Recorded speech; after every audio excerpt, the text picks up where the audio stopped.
हमनी के संस्कृति, हमनी के संस्कार सदा रहे हमनी के साथ। भारत के महान ग्रंथ और काव्य सब के संपूर्ण संकलन सब्सक्राइब करें तिलक।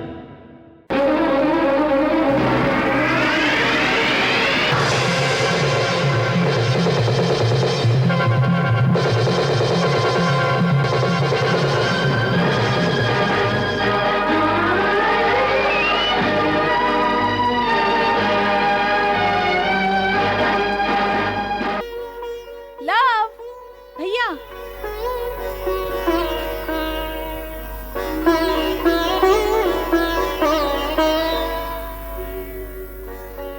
वाह लव वाह, कैसे भगा दिहला तू सब लोगन के।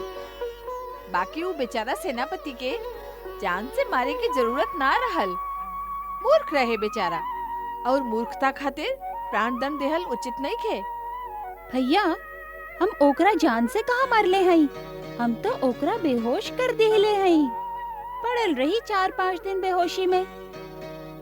देखला भैया, हम महाराज राम के बुलावे के सगरे प्रबंध कर दिले हई। अब पूछला उनका से सगरे प्रश्न। जरूर पूछब। बाकी लव, ये घोड़ा के पकड़ल हम लोग खातिर उचित रहे या ना? गुरुदेव का कहे? भैया पढ़लो घोड़ा के माथा पर का लिखल बा, फिर ई प्रश्न पूछी है हमरा से।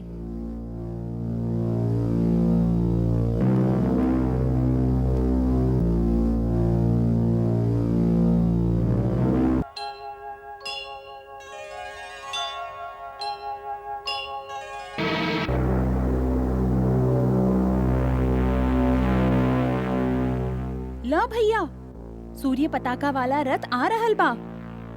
आपन प्रश्न के सूची बना ल। जरा आवे तो द महाराज के।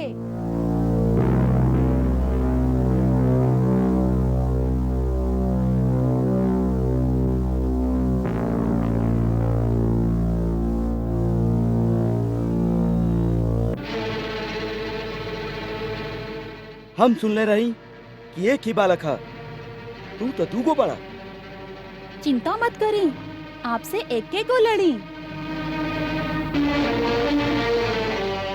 आप ये बतावे की कृपा करी कि का आप अयोध्या नरेश महाराज राम हैं? ना ना? तो फिर ये आप रथ पर सूर्य पताका लगा के काहे घूम रहल हैं? लोगन के भ्रमित करे खातिर? ना, ई सूर्य पताका हमार रथ पर ऐसे बा कि हम महाराज श्री राम के छोट भाई शत्रुघ्न हैं। कुछ भैया, ये छोट भाई बाड़न, इनका हमरे हवाले कर दी। तू देखे में तो अच्छा और सभ्य बालक दिखाता रहा, फिर हमारे यज्ञ के घोड़ा तू काहे पकड़ लीला? आपके बड़का भैया के कहे पर। मतलब? वो घोड़ा के माथा पर लिखले बाड़न न कि एकरा पकड़ा तो हमार सेना से युद्ध के चुनौती स्वीकार कर। ऐसे हम उनका संगे युद्ध करे खातिर ही घोड़ा पकड़ ले हैं, उनकर छोट भाई से ना। आप जाई और उनका हमार संदेश दी कि हम उनकर युद्ध के चुनौती स्वीकार कर ले हैं। ऐसे आ जाए रणभूमि में।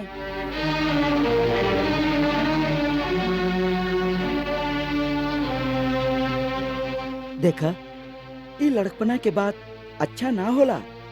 ई घोड़ा यज्ञ के बाद एकरा छोड़ दा।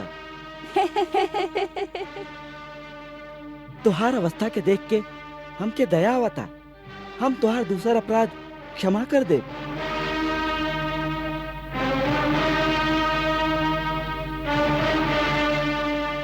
महाराज के छोट भैया जी, कृपा करके आप इतना उदारता मत दिखाएं, काहे कि हम ई घोड़ा के तो छोड़े वाला नहीं खी। एकरा यहाँ से खाली महाराज राम ही ले जा सकी हैं, वो भी हमरा हरा के या फिर ई चुनौती वापस लेके। ई का बेकार के बात बा? महाराज राम तोहरा खातिर हुआ कैसे आ सकेलन? तब फिर ई घोड़ा भी वहाँ से ना जाई। लइकन, तू नहीं खजानत कि तू ही का कर रहल बड़ा। घोड़ा ना देवे के परिणाम बहुत भयंकर हो सकेला। हम के शक्ति के प्रयोग करे पर बेबस मत करा।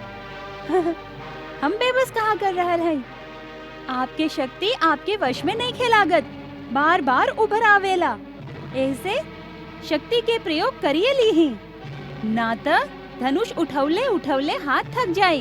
बस उपहास बहुत हो गई, घोड़ा छोड़ दा, ना तो हम बाण चला दे। चला के दिखाई तो सही, चलावे भी आवेला कि ना। देखत हई आपके गुरुदेव आपके कैसन सिखाइले बाड़न, फिर हमहू दिखाई कि हमार गुरुदेव हमके का सिखाइले बाड़न।